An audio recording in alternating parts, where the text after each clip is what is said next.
Hey everyone, this is Rhett Quigley from West Virginia Wildlife, and today I'm going to be talking about the female northern cardinal.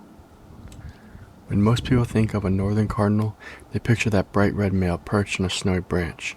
But right next to him, sometimes literally, is the female cardinal, and she deserves just as much attention. Female northern cardinals aren't bright red, but they're far from dull.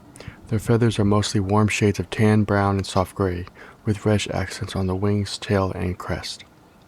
And just like the males, they have that unmistakable orange-red beak and a black mask around the face.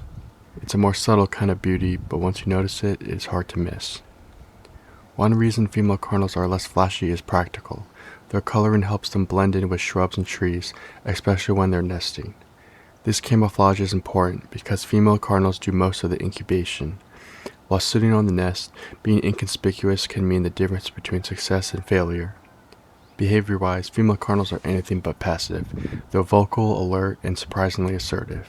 In fact, female cardinals sing. Sometimes that's pretty unusual among songbirds. They'll often sing from the nest, which researchers think may be a way of communicating with their mate, signaling hunger, or encouraging him to bring food. Speaking of mates, female cardinals play a big role in pair bonding. Cardinals are mostly monogamous during the breeding season, and females are active participants in courtship. We often see pairs feeding together, foraging side by side, or sharing food in a behavior called courtship feeding. It's not just romantic, it helps strengthen their bond and supports the female while she's preparing to lay eggs. When it comes time to build a nest, the female takes the lead. She chooses the site, usually in dense shrubs or small trees, and does most of the construction herself.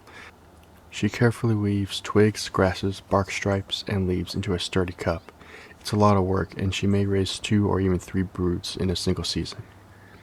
Female cardinals are also deeply involved in raising the chicks. While the male helps bring food, the female spends more time brooding the young, keeping them warm, and protecting them. If a predator gets too close, she won't hesitate to sound alarm calls or act aggressively.